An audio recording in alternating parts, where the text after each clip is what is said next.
आगे बढ़ते हैं, बात जरा उन मंत्रियों की करते हैं जो अब प्रोग्राम शुरू हुआ है और जम्मू कश्मीर केंद्र शासित प्रदेश का ये तमाम मंत्री दौरा कर रहे हैं, बल्कि शुरुआत हो चुकी है। कल 10 अक्टूबर था। 10 अक्टूबर 2022 से जम्मू कश्मीर के अंदर एक नया कार्यक्रम शुरू हुआ और इस कार्यक्रम के अंतर्गत आउटरीच, पब्लिक आउटरीच प्रोग्राम साल 2020 में जनवरी के महीने में जिसकी शुरुआत हुई थी, फिर फरवरी में यह दौरा और आगे बढ़ा और मंत्री जम्मू कश्मीर पहुंचे और उसके बाद जम्मू या फिर कश्मीर संभाग के अंदर लद्दाख तक भी बड़ी संख्या में मंत्री पहुंचे। लेकिन जहां तक इस कार्यक्रम की बात है तो आज दूसरा दिन था। कई केंद्रीय मंत्री जो जम्मू कश्मीर में डेरा डाले हुए हैं, अलग अलग जगहों पर कार्यक्रम हो रहे हैं, कैंप्स हो रहे हैं, लोगों से बात हो रही है, जनप्रतिनिधियों से बात हो रही है, पब्लिक रिप्रेजेंटेटिव से मुलाकात करके फीडबैक ले रहे हैं। और पहले और दूसरे जो पब्लिक आउटरीच प्रोग्राम थे और उसके बाद जम्मू कश्मीर उपराज्यपाल प्रशासन ने बैक टू विलेज प्रोग्राम भी जब शुरू किया तो वहां पर भी जो जो मुद्दे उठाए गए थे, कौन से ऐसी मांगे थी जो सरकार के सामने रखी गई थी, जो मंत्रालयों के आगे रखी गई थी या विभागों के सामने रखी गई थी, वो पूरी कितनी हुई हैं, कितनी नहीं, इस चीज का भी जायजा लिया जा रहा। और ब्लॉक से लेकर तहसील तक ये तमाम मंत्री इस वक्त जम्मू कश्मीर में हैं। इसी पर और चर्चा करेंगे और ये जानेंगे कि दौरा जो है असल में मकसद क्या है और पहला और दूसरा जो दौरा हुआ उसका हमारे सामने आउटकम क्या है आज के समय में जब हम देखते हैं, क्योंकि केंद्र शासित प्रदेश बने हुए 3 वर्षों से ज्यादा का समय हो चुका है। 5 अगस्त 2019 के बाद जब से आप देखते हैं, हम केंद्र शासित प्रदेश बनने के 3 वर्षों का जश्न भी मना चुके हैं अगस्त के महीने में। लेकिन आगे जैसे जैसे बढ़ रहे हैं, सरकार के कई बड़े फैसले हुए और एक और शेड्यूल जारी हुआ। उस शेड्यूल के हिसाब से 9 मंत्री जो इस वक्त जम्मू कश्मीर में पहले चरण में जाएंगे, यह तीसरा चरण जो चल रहा है और मंत्रियों का कल से आना जाना लगा हुआ है। सांबा, कठुआ, जम्मू से होते हुए पुलवामा, गांदरबल और बारामूला तक मंत्री इस वक्त पहुंच रहे हैं। कुछ पहुंच चुके हैं, कुछ अब से थोड़ी देर बाद पहुंचेंगे, कुछ कल पहुंचेंगे। लेकिन इस पर तरह तरह के रिएक्शन हैं। सरकार जहां पर इसे बड़ी कामयाबी के तौर पर, सफलता के तौर पर देख रही है, जम्मू कश्मीर प्रशासन कह रहा है कि इतनी सफलता हमने प्राप्त कर ली है कि फीडबैक लेने केंद्र के मंत्री आ रहे हैं। लेकिन बात जहां तक विपक्ष की है या वो तमाम जनप्रतिनिधि जो ग्राउंड पर काम करते हैं, सरकार की स्कीमें जो हैं, सेंट्रली स्पॉन्सर्ड स्कीम्स, उनको कामयाब बनाते हैं, जन जन तक पहुंचाते हैं, लोगों तक पहुंचाने में और उन्हें समझाने में इन लोगों का बड़ा रोल रहता है। उनकी भी अलग अलग राय इस पर है, अलग अलग ओपिनियन है। उन लोगों से भी आज बात करके ये जानने की कोशिश करेंगे कि वो अपनी नजर में इस दौरे को कैसे देखते हैं, जहां पर केंद्रीय मंत्री 1 नहीं, 2 नहीं, बल्कि नवंबर के अंत तक 60 से 70 केंद्रीय मंत्री जम्मू कश्मीर पहुंचेंगे। हमारे साथ 3 खास मेहमान इस वक्त ज्वाइन कर चुके हैं कार्यक्रम में, जिनसे हम बात करेंगे। कुछ सवाल हैं और इनसे जवाब लेंगे, क्योंकि जम्मू कश्मीर में ये पल पल की जानकारी रखते हैं, बेहतर तरीके से हालात को जानते हैं। हमारे साथ इस वक्त अल्ताफ ठाकुर साहब ज्वाइन कर चुके हैं, भारतीय जनता पार्टी जम्मू कश्मीर के प्रवक्ता हैं केंद्र शासित प्रदेश में, इनसे बात करेंगे। इरफान मनाज साहब है, वाइस चेयरमैन है डीडीसी शोपियां, उत्तरी कश्मीर से हमारे साथ, बल्कि दक्षिण कश्मीर से हमारे साथ इस समय हैं, ज्वाइन कर चुके हैं। बहुत शुक्रिया आप दोनों का, अल्ताफ साहब और इरफान साहब। और तीसरा चेहरा जो हमारे साथ हैं, जनप्रतिनिधियों की ही, केवल जनता की नहीं बल्कि जनप्रतिनिधियों की आवाज हमेशा बुलंद करने वाले, सरकार के नोटिस में लाने वाले, डीडीसीज की बात हो, पंचों सरपंचों की, वार्ड मेंबर्स की बात हो, तो इन्होंने सरकार के नोटिस में कई बार बातें लाई हैं। अनिल शर्मा अध्यक्ष हैं पंचायत कॉन्फ्रेंस के, हमारे साथ इस वक्त जम्मू से लाइव जुड़े हैं। आपका भी बहुत बहुत शुक्रिया, धन्यवाद समय देने के लिए। शुरुआत में अल्ताफ साहब आपसे करूंगा, दौरे का आसान लफ्जों में समझे तो मकसद क्या है? पहला और दूसरा जो दौरा हुआ था उसका अगर आउटकम देखें तो क्या उस आउटकम का रिजल्ट तैयार करके सरकार को एक सौंपने की कोशिश है या कोई और नया मकसद है जो सरकार इस बार मंत्रियों के जरिए जम्मू कश्मीर के अंदर दिखाना चाह रही है? आसिफ साहब, आजादी के बाद तीसरा फेज चल रहा, फर्स्ट फेज है और सेकंड स्टेटस है, जो यूनियन मिनिस्टर है वो कॉन्स्टिट्यूंसी लेवल है, वो ग्राउंड जीरो पे आ गए और वहां उन्होंने एक तो असेसमेंट की कि जम्मू कश्मीर चाहता क्या है, आगे आने वाले वक्त में जम्मू कश्मीर को डेवलपमेंट वर्क से किस तरह चाहिए, उसी हिसाब से एक प्लानिंग के साथ एक रोड मैप बनाया गया। अब जो फेज तीसरा जो शुरू हो गया उसमें खासकर इन बातों का ध्यान रखा गया है कि फर्स्ट और सेकंड फेज में जो हमने कामें हाथ में ली थी वो कहां तक पहुंची है, कितनी कंप्लीट हुई है, कितने पर काम चल रही है, कितनी कामयाबी के साथ आज तक कंप्लीट की गई है, ये पहला। और दूसरा कि आने वाले साल में 2023 में क्या चाहिए जम्मू कश्मीर को, जम्मू कश्मीर क्या चाहता है और किस तरीके का मॉडल जम्मू कश्मीर आगे चाहता है, ये एक असेसमेंट, एक रिपोर्ट बना के, एक ड्राफ्ट बना के जो पीएम साहब को दिया जाएगा और उस पर अमल आगे करके जम्मू कश्मीर पे की जाएगी। और सबसे बड़ी बात देखिए, आपने देखा होगा कि फेज फर्स्ट हो या फेज सेकंड हो, अपने आप में दूर दराज इलाकों में शोपियान, कि दूर दराज देहातों में, कुपवारा के दूर दराज देहातों में जो आजादी के बाद पहली बार हुआ कि एक कैबिनेट रैंक का मिनिस्टर वहां जाके जनप्रतिनिधि, चाहे वो पंच हो, सरपंच हो, बीडीसी हो, डीडीसी हो या आम लोगों का जो डेलीगेशन हो, वहां बैठ के वहां से असिस्टेंट करके वो वहां से लोगों की राय लेके उसको एक रोड मैप बना के फिर गवर्नमेंट के सामने रखता है और आगे आने वाली जो दौर है उसमें उसी तरीके से वहां डेवलपमेंट की जाएगी।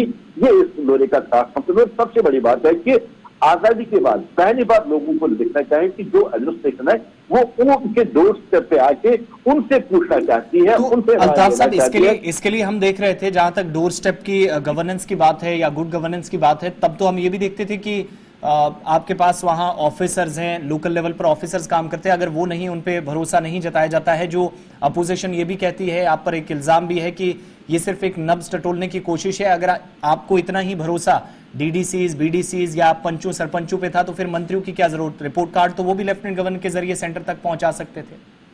देखिए, डीडीसीज और बीडीसी या पंचायत, जो तीनों टायर पंचायत राज के हैं, तीनों अपनी जगह से काम कर रहे, बहुत अच्छा काम कर रहे हैं। और ये भी मोदी मॉडल का ही वो एक मॉडल है कि आजादी के बाद पहली बार आपको पंचायत राज के 3 पेट्रोल मिले जिनसे आपके हल्कों में यहाँ डेवलपमेंट हो रही। लेकिन चाहे डीडीसी हो, बीडीसी हो या सरपंच हो, एक लिमिट उनके पास होता है, उनके पास उतनी वाटर फंडिंग नहीं होती है जो एक कैबिनेट मिनिस्टर या जो एक डिपार्टमेंट दे सकता है।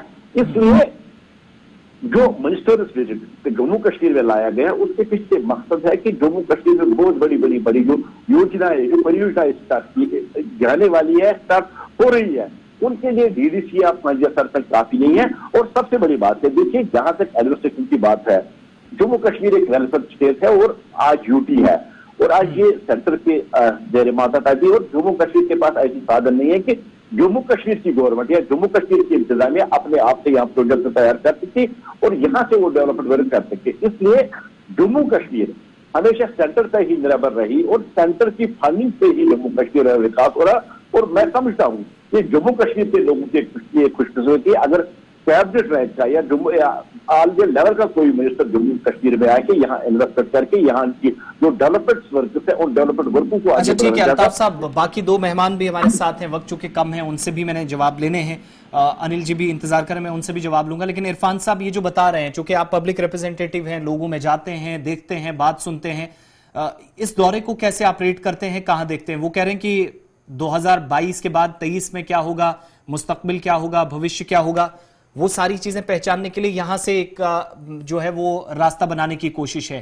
आप सारी इस एक्सरसाइज को, क्योंकि पहले और दूसरे मिशन का भी प्रोग्राम का आप हिस्सा थे 2020 से, तो अब तीसरा प्रोग्राम भी शुरू हो गया है। आप आज मंत्रियों से मुलाकातें भी करेंगे, बात रखेंगे। सारी इस सूरत हाल को, 3 वर्षों के और मौजूदा दौरे को कैसे आप देखते हैं?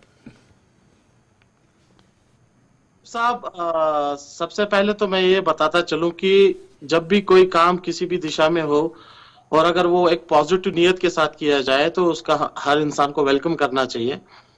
साथ ही साथ जैसे कि अभी पिछले दिनों हमारे होम मिनिस्टर साहब यहाँ आए थे और उन्होंने पहली बार नहीं, दूसरी बार ये बात को दोहराया कि मैं जब बात करूंगा तो मैं यहाँ की यूथ से बात करूंगा, मैं पाकिस्तान से बात नहीं करूंगा। तो कहीं ना कहीं अगर वो इस तरीके की बात हम यूथ के सामने रख रहे हैं तो मैं ये बताता चलूं कि अब हमें डीडीसी बने हुए 2 साल हो चुके हैं, लेकिन बहुत ही, मैं इसको अनफॉर्चुनेट बोलूं या मैं इसको अभी भी मतलब कहीं ना कहीं एक जो इम्प्लीमेंटेशन है एक इस पूरे पंचायती राज एक्ट की, वो अभी तक ग्राउंड पे नहीं हुई है। जैसे कि पंचायती राज एक्ट जो है, जिसको हम लोकल गवर्नमेंट भी बोलते हैं, तो ये लोकल गवर्नमेंट को अभी भी उस तरीके के जो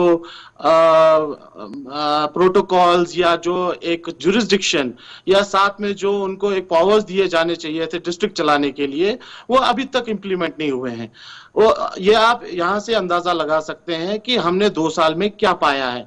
पहले तो हमें ये बोला गया कि चलिए ठीक है, नया बेबी है, शुरुआत है, नया सेटअप है, नया प्रोसेस है, इसमें टाइम लगेगा, लेकिन होते होते अब तीसरा साल लगने लगा है। और कहीं ना कहीं अगर हम बार बार अपने भाषणों में ये बोलते हैं कि पहले यहाँ पे 2 खानदान या 3 खानदान जो है ये चलाते थे, अब हमने जो कमांड है, अब जो हमने जो 30,000 जो हमने PRIs हमने इलेक्ट किए हैं उनको लोगों तक पहुंचाया है, तो उनको वो जिम्मेदारी देनी चाहिए। मुझे ऐसा लगता है कि उस चीज की अभी भी कमी है, और डिस्ट्रिक्ट्स में जहां पे एक डिस्ट्रिक्ट मजिस्ट्रेट का रोल, जो कि खास तौर से एक कलेक्टर का रोल होता है, बाकी हम जगहों पे भी देखते हैं, जैसे कि मैं आपको महाराष्ट्र की एग्जांपल दे दूं, वहां पे जो DC साहिबान है वो डिस्ट्रिक्ट मजिस्ट्रेट का रोल होता है, उनका कलेक्टर का रोल होता है, और खास तौर से लॉ एंड ऑर्डर को देखते हैं। बाकी जितना भी डिस्ट्रिक्ट है वो जो डिस्ट्रिक्ट डेवलपमेंट काउंसिल है वही चलाती है, लेकिन बदकिस्मती से अभी भी हमारा वो रोल ही कहीं नहीं दिख रहा है। तो ये तो सबसे बड़ा ड्रॉबैक है। रही बात हमारे मंत्री साहिबान यहाँ आ रहे हैं, ये एक पॉजिटिव स्टेप है, हम इसको पॉजिटिव दिशा में ही देखते हैं। डेवलपमेंट जब भी हो, जिस तरीके से भी हो, किसी के मतलब तरफ से भी हो, तो हम उसका वेलकम करते हैं। लेकिन साथ साथ में मैं एक तजवीज लास्ट टाइम भी रख चुका था, लेकिन बदकिस्मती से वो तजवीज ही रह गई, कि जब भी हम लोगों के इस तरीके के दौरे होते हैं तो क्या हम लोग DDCs या PRIs को लेकर क्या उसका बाज़ेब्ता जो है निचोड़ निकालते हैं कि उन पिछले जो हमने पॉइंट्स रखे थे वो कहां पहुंचे, कहां हुए, किसने करने थे, किसने नहीं किए। तो कहीं ना कहीं जो नए दौरे हम अगले 2 साल के लिए देख रहे हैं, तो उनका तो फिर आउटकम कैसा आएगा, तो इसका तो हमें सोचना पड़ेगा। मैं दोबारा आपके पास लौटूंगा। अनिल जी, आपने दोनों को सुना, एक तरफ सरकार का पक्ष भी क्या है और दूसरी तरफ वो तमाम लोग जो फील्ड में काम करते हैं। आप भी उन लोगों के साथ ही हैं जो लगातार मुश्किल हालात में भी रहे, कोविड में भी रहे, और सिक्योरिटी के भी इश्यूज रहे, मेडिकल इश्यूज रहे, उसके बावजूद भी काम होता रहा। लेकिन कैसे आप इस सारी एक्सरसाइज को देखते हैं? जो इरफान साहब कह रहे हैं कि कॉन्फिडेंस में लोकल लेवल पर जो पब्लिक रिप्रेजेंटेटिव्स हैं, जनप्रतिनिधि हैं, उनको लेना जरूरी है, बजाय इसके कि आप केंद्र से मंत्रियों को बुलाएं। क्या आप भी इसी तरीके से इसको देखते हैं? गवर्नमेंट ऑफ इंडिया का शुक्रिया अदा करना चाहूंगा, और खुसूसन तौर पे आदरणीय प्रधानमंत्री साहब का शुक्रिया अदा करना चाहूंगा, और बिलखुसूसन हमारे होम मिनिस्टर जो है अमित शाह साहब का शुक्रिया अदा करना चाहूंगा कि पहली मर्तबा जो है पूरे हिंदुस्तान के अंदर, पहली मर्तबा जम्मू कश्मीर के अंदर कैबिनेट मंत्री, मिनिस्टर ऑफ स्टेट, यूनियन मंत्री एक किसी यूनियन टेरिटरी के अंदर आ रहे हैं, और वहां पे आके एक लेखा जोखा जो है सिर्फ इलेक्टेड रिप्रेजेंटेटिव से ही नहीं, वो ऑफिसर साहबान, चाहे वो डिप्टी कमिश्नर हो, चाहे वो कमिश्नर सेक्रेटरी हो, चाहे वो डिवीजन लेवल के ऑफिसर हो, उन तमाम ऑफिसरों से उनका लेखा जोखा भी लिया जा रहा है। और जनता जो अवाम है जम्मू कश्मीर की, उनसे भी जो है वो पूछताछ की जा रही है, उनसे पूछा जा रहा है कि क्या डेवलपमेंट का दौर जो है, जो गवर्नमेंट ऑफ इंडिया चाहती है, जो प्रधानमंत्री साहब चाहते हैं, प्रधानमंत्री साहब का सपना जो है, क्या वो जम्मू कश्मीर के अंदर वो जो वो चाहते हैं क्या वो हो रहा है। इस चीज की मुबारकबाद तो मैं प्रधानमंत्री साहब को भी देना चाहूंगा और गवर्नमेंट ऑफ इंडिया को भी देना चाहूंगा। दूसरा, आपने कहा कि क्या जम्मू कश्मीर की आवाम जो है उसको इस चीज का कोई फायदा हो रहा है आउटरीच प्रोग्राम का। ये प्रोग्राम जो जहाँ पे हो रहे हैं, एक फर्स्ट प्रोग्राम जहाँ पे हुआ, सेकंड हुआ, और अब थर्ड प्रोग्राम की तैयारी जो है वो 10 तारीख से, कल से जो है शुरुआत हो चुकी है। पहले प्रोग्राम में और सेकंड प्रोग्राम में हमारे जितने भी इलेक्टेड रिप्रेजेंटेटिव हैं, चाहे वो पंचायत रिप्रेजेंटेटिव हो, चाहे वो ब्लॉक डेवलपमेंट काउंसिल के हों, चाहे वो हमारे DDC साहबान हैं, उन तमाम लोगों के साथ में मिले, उन्होंने भी अपने अपने रिप्रेजेंटेशन अपने अपने इलाके की के लिए जो है बेहतरी के लिए उन लोगों ने भी दिए। जैसे हमारे भाई जहाँ पे DDC हैं, इन्होंने भी अपने इलाके की बात जरूर की होगी। अल्ताफ ठाकुर साहब हैं, ये भी खुद सरपंच भी हैं, इन्होंने भी अपने इलाके की बात जरूर की होगी, मुझे यकीन है इन लोगों ने की होगी।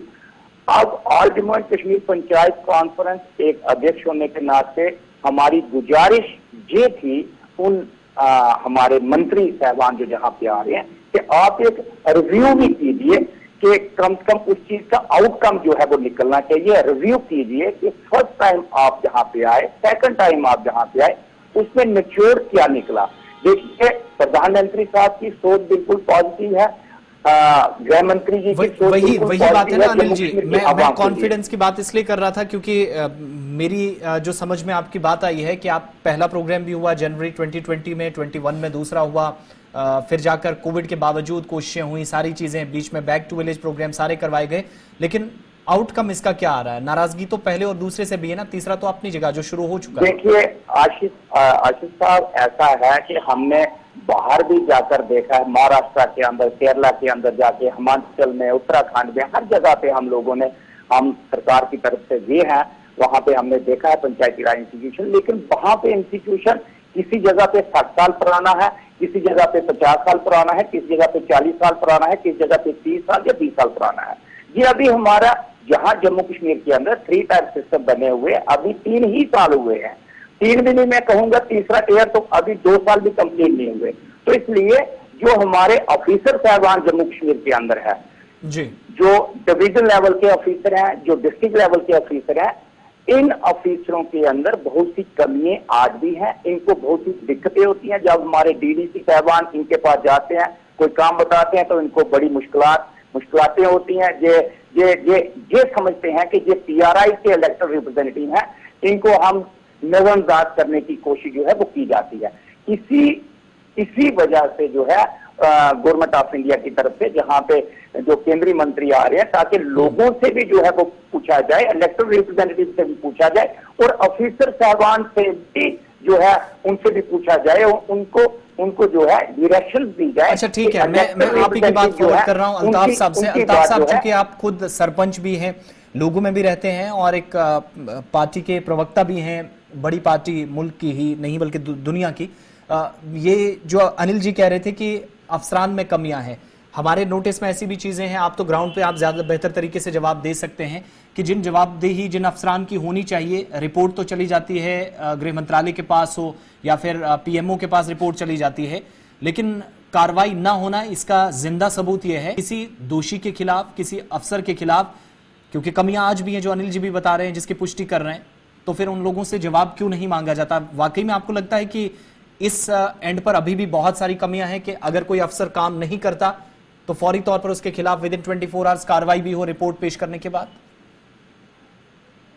हो सकता है, क्योंकि अभी ब्यूरोक्रेटिक सेटअप चल रहा है, एलजी एडमिनिस्ट्रेशन है, और एक ब्यूरोक्रेटिक सेटअप के लिए चुनी हुई गवर्नमेंट का प्रॉब्लम नहीं हो सकता है ऐसी कुछ प्रॉब्लम है। लेकिन जहां तक आपने देखा पिछले 3 साल में जहां के भी आपको करप्शन का केस दिखाई दिया, 64 से ज्यादा जो ऑफिसर या जो मुलाजिम है, गवर्नमेंट मुलाजिम, उनको बरतरफ किया गया, उनको टर्मिनेट किया गया। ट्रांसपेरेंसी और अकाउंटेबिलिटी की एक लेवल अब बरकरार की गई है। और आज के डेट में अब देखिए, 5 अगस्त 2019 के बाद कितनी बड़ी चेंज आई है, और उसके बाद और उससे पहला वाला जम्मू कश्मीर अंदर देखिए तो बेवकूफ अंदाज में जम्मू कश्मीर में रिश्वत दी जाती थी और अफसरशाही चलती थी। लेकिन आज की डेट में अब ट्रांसपेरेंसी भी बड़ी हद तक आई, और ठीक है तो ये प्रॉब्लम हो सकती है। जैसे अभी अनिल जी ने कहा कि 3 साल ही हुए हैं अभी इस पंचायत राज को यहाँ लागू किए, हो सकता है इसमें अभी इंट्रोड्यूस होने में अफसरों तक इसको आंसर किस तरह से रेस्पॉन्ड होगी, थोड़ा टाइम लगेगा। लेकिन मैं आपको ये कहता हूँ कि देखिए, ये नया जम्मू कश्मीर है, नई जम्मू कश्मीर में ट्रांसपेरेंसी और अकाउंटेबिलिटी सबसे प्रायोरिटी है, और इस चीज पे कभी कॉम्प्रोमाइज नहीं किया जाएगा, चाहे वो रिश्वत हो, चाहे वो जो पब्लिक रिप्रेजेंटेटिव हो या आम जो नागरिक है उनकी बात को अनसुना किया जाए, ये किसी भी हाल में बर्दाश्त नहीं किया जाएगा। एडमिनिस्ट्रेशन को और ज्यादा ट्रांसपेरेंट और ज्यादा आपके मुताबिक सख्ती बरतने की जरूरत है। इरफान साहब, अनिल जी ने एक और पॉइंट रेज किया था कि लोगों से जिस जगह पर मंत्री जाता है वहां बात करना या फिर पब्लिक रिप्रेजेंटेटिव से डायरेक्ट इंटरेक्ट करने का मौका दिया जाना चाहिए, कम से कम पता चले जो अफसर बता रहे हैं चीजें उससे डिफरेंट है।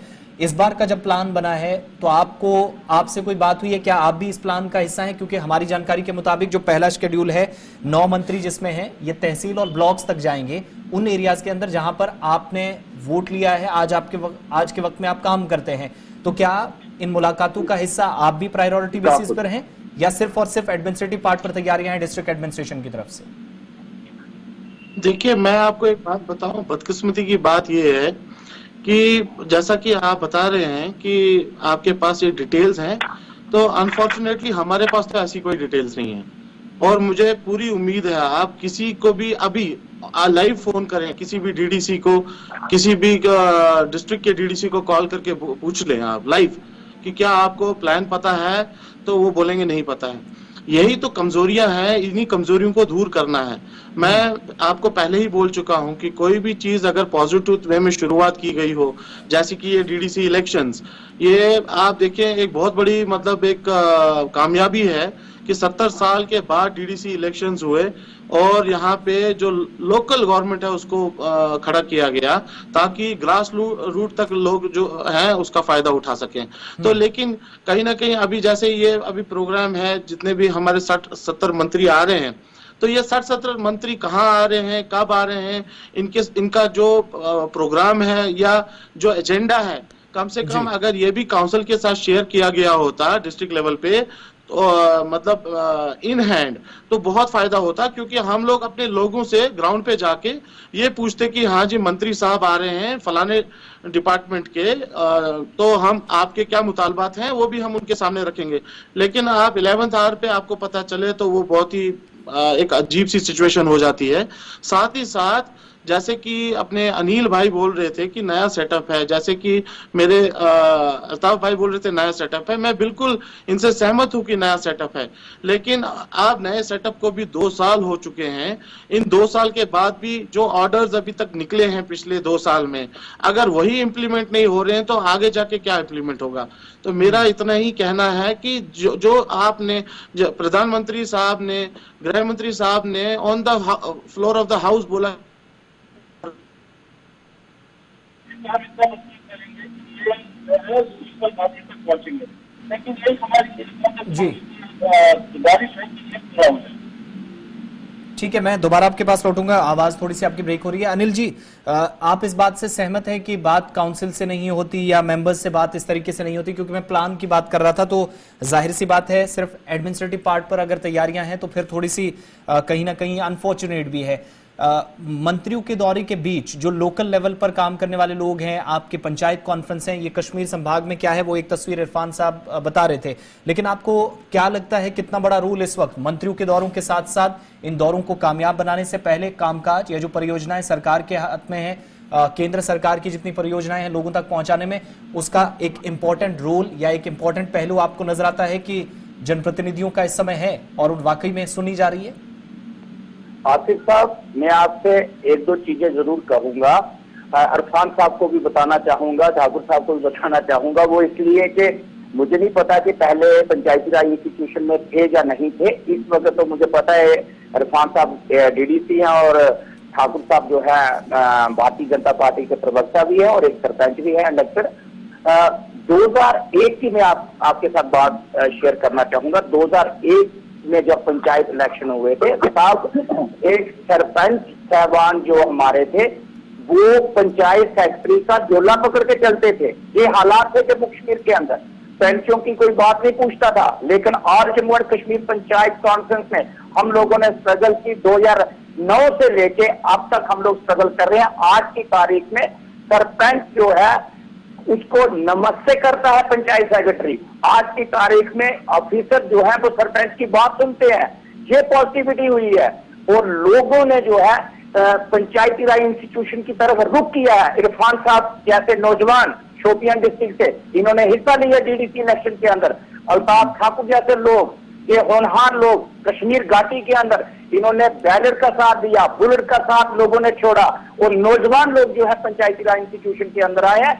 जहां जम्मू कश्मीर के अंदर जो अफसरशाही है, ये अफसरशाही नहीं चाहती कि जहां पंच और सरपंच जो है वो इम्पावर हो, जहां की अफसरशाही नहीं चाहती कि ब्लॉक। मैं वही पूछ रहा था ना, आप कह रहे हैं कि प्रधानमंत्री साहब का जो ख्वाब है वो पूरा करना है, वो सपना ठीक है, लेकिन जब प्लान बन रहा है कि मंत्री जम्मू कश्मीर आ रहे हैं तो रातों रात कल जो मंत्री जाएगा, आज अगर वहां के पब्लिक रिप्रेजेंटेटिव को पता नहीं तो आपको नहीं लगता कि एक इग्नोर करने वाली बात है सीधे तौर पर? मैं उसी बात पे आ रहा था। इन्हीं चीजों की कमी है कि जो अफसरशाही है, जो एडमिनिस्ट्रेशन है, हमारे वीडीसी, सरपंच साहबान, डीडीसी, इनके साथ बातें शेयर करने में जो है वो कितराते हैं। वो नहीं चाहते कि उनको एट द 11th आवर ही बताने की कोशिश करते हैं कि कल 11 बजे प्रोग्राम होगा तो आज शाम को 8 बजे फोन कर देंगे सरपंच साहबान को, डीडीसी साहबान को और बीडीसी साहबान को। ये बिल्कुल गलत तरीका है। और सभी आज जम्मू एंड कश्मीर पंचायत कॉन्फ्रेंस हम लोग तमाम हमारे इलेक्टेड रिप्रेजेंटेटिव को यही कहते हैं कि हम लोग अपनी अपनी पॉलिटिक्स आप लोगों की अलग हो सकती है, आपकी कोई पॉलिटिक्स अलग हो सकती है, लेकिन इस इंस्टीट्यूशन को हम लोगों को जो है वो मजबूत करना है। और अगर मजबूत करना है तो हम तमाम लोगों को जो है एक प्लेटफॉर्म पे ऑल जम्मू कश्मीर पंचायत कॉन्फ्रेंस पे आना होगा। और दूसरा, प्रधानमंत्री साहब जो एक पॉजिटिव इनिशिएटिव जम्मू कश्मीर के लिए ले रहे हैं, government of India positive initiative ले रही है, लेकिन जो ब्लैक शिप्स एडमिनिस्ट्रेशन के अंदर बैठी है वो नहीं चाहती कि प्रधानमंत्री साहब का सपना जो है जम्मू कश्मीर के अंदर पूरा हो, क्योंकि उन लोगों ने दलाली जम्मू कश्मीर के अंदर जो है वो डाली हुई है, करप्शन खोरी जम्मू कश्मीर के अंदर डाली हुई है। और ईमानदार लोगों को जो है वो आगे आना चाहिए। और हम तमाम लोग अगर ये फैसला कर लें, तमाम बीडीसी, तमाम सरपंच साहबान, तमाम पंच साहबान, तमाम हमारे जो है डीडीसी साहबान एक फैसला कर ले कि हम लोग प्रधानमंत्री साहब के सपने के साथ है, हम लोग जो है उनके पॉजिटिव एटीट्यूड के साथ है, हम उनकी पॉजिटिव डायरेक्शन के साथ है। एक रिएक्शन में दोनों से लेना चाहूंगा। इरफान साहब कुछ कहना चाह रहे हैं। जी इरफान साहब। आसिफ साहब, बीच में कनेक्शन थोड़ा सा कट गया था तो मैं पूरी बात नहीं सुन पाया, लेकिन जितनी बात मैं सुन पाया हूं अपने भाई अनिल साहब की, मैं बिल्कुल सहमत हूं इनकी बात से। यही तो मैं पहले जब से प्रोग्राम शुरू हुआ है यही तो मैं बोलने की कोशिश कर रहा हूं। देखिए, अगर आज हम सच नहीं बोलेंगे तो कब बोलेंगे? अगर हमने आज तक ये बोला कि 70 साल में जो पुराने लोग थे, पुरानी हुकूमतें थी या पुराने परिवार थे, उनने लूटा यहाँ पे, अगर आपने हमें चांस दिया, यूथ को चांस दिया कि आप ग्राउंड पे जाके काम करें, हमने अपनी नौकरियां छोड़ दी, हमने अपने बाकी सब चीजें छोड़ दी और हम कूद पड़े मैदान में लोगों की खिदमत करने के लिए, तो हम भी यही चाहते हैं। हमारा भी तो यही पॉजिटिव वे है। अब बोलने का ये तरीका है कि आप इसको और मजबूत करें। ये मजबूत अभी कहीं ना कहीं जितना होना चाहिए नहीं हुआ है।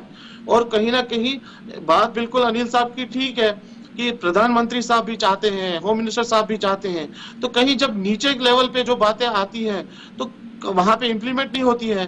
अब हमारा तो रास्ता डायरेक्टली ना होम मिनिस्टर साहब से है और ना ही प्रधानमंत्री साहब से है। तो हम अगर बोले तो हमें तो यही एक प्लेटफॉर्म है मीडिया का जहां पे हमें सच बोलना है और हमें पूरी कोशिश कर रहा हूं, पूरी ईमानदारी से, पूरी ध्यानदारी से सच बोल रहा हूं ताकि इसमें फायदा मिले, ताकि इसमें इंप्रूवमेंट आए। मेरा कोई भी उद्देश्य ये नहीं है कि कोई नेगेटिव पॉइंट इसमें।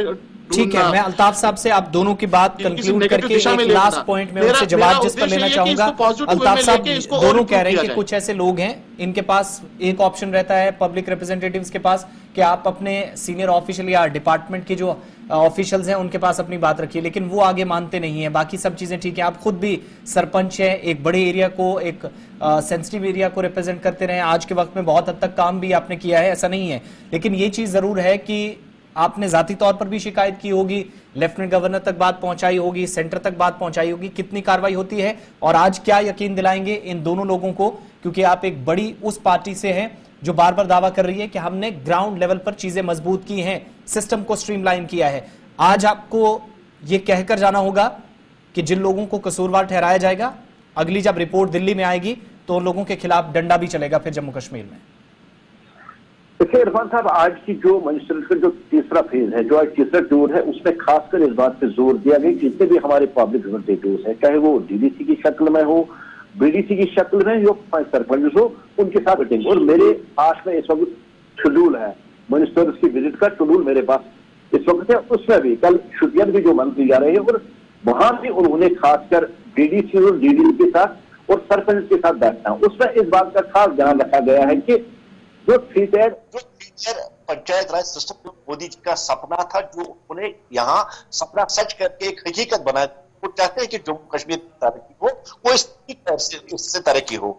हाँ, प्रॉब्लम आ रही है, मुझे लगता है कि ये इस दौर खसूसी इनके साथ इसमें बैठना होगा कि जो स्टेशन है वो किस तक ग्राउंड जीरो को माना जाता है।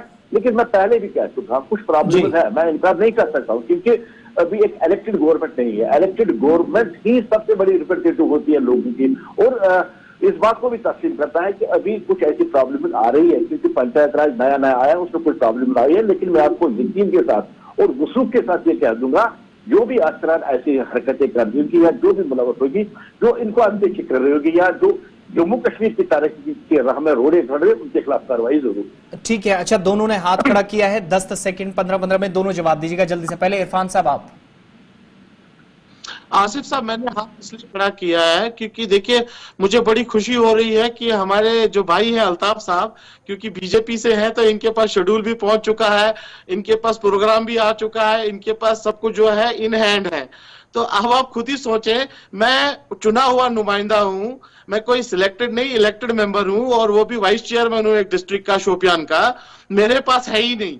तो आप इधर से अंदाजा लगाएं कि मतलब कि ग्राउंड रियलिटी क्या है। आप ठीक इधर है से समझ सकते हैं। अनिल जी अपनी बात रखिएगा, मैं समय बिल्कुल कम है। मैं आसिफ साहब सिर्फ गुजारिश करना चाहता हूं अल्ताफ ठाकुर साहब से भी और अपने छोटे भाई डीडीसी जो है इरफान साहब से भी। मुझे बड़ा अच्छा लगा इनसे मिलकर। गुजारिश करना चाहता हूं इनसे गुजारिश करना चाहता हूं कि आओ हम तमाम लोग जो है इकट्ठे हो जाएं, जम्मू और कश्मीर के नौजवान इकट्ठे हो जाएं और पार्टी पॉलिटिक्स से ऊपर उठकर इकट्ठे हो जाए। हम कभी किसी को नहीं कहेंगे आप नेशनल कॉन्फ्रेंस को छोड़ें, आप पीडीपी को छोड़ें, आप बीजेपी को छोड़ें। आप अपनी अपनी पार्टी पॉलिटिक्स में रहे, लेकिन पंचायती राज इंस्टीट्यूशन को मजबूत करने के लिए आए, इकट्ठे हो जाएं और प्रधानमंत्री साहब का साथ दें, गवर्नमेंट ऑफ इंडिया का साथ दें और इस कारवां को इतना ज्यादा मजबूत करें कि एक आईएएस ऑफिसर भी जो है वो काम पे एक डीडीसी के साथ बात करने के लिए, एक सरपंच के साथ बात करने। बहुत बहुत शुक्रिया आप सभी का। इरफान साहब, आसिफ साहब मुझे सिर्फ 5 सेकंड दीजिए प्लीज। मैं सिर्फ एक रिक्वेस्ट करना चाहता हूं आपके माध्यम से कि हमारे जितने भी मंत्री साहिबान यहाँ पे आ रहे हैं वो सबके मिनिस्टर्स हैं, तो ये कहीं ये पार्टी के हिसाब से जो हो रहा है वो नहीं होना चाहिए। मेरी ये रिक्वेस्ट है हमारे प्रधानमंत्री साहब से भी, बहुत शुक्रिया आप तीनों का। मेरे पास इतना ही समय था। अल्ताफ ठाकुर साहब, इरफान मनहास साहब, अनिल शर्मा साहब, बहुत बहुत शुक्रिया, बहुत बहुत धन्यवाद आप तीनों का समय देने के लिए। पब्लिक आउटरीच प्रोग्राम 10 अक्टूबर से शुरू हो गया है। आज भी गांधरबल भी अब एक मंत्री को जाना है, बारामूला एक मंत्री पहुंचे थे, कल शोपियां जाना है, रामबन में भी आज एक मंत्री पहुंचे थे। तो ये सारा सिलसिला जो है नवंबर के एंड तक चलेगा और 60 से 70 मंत्री जम्मू कश्मीर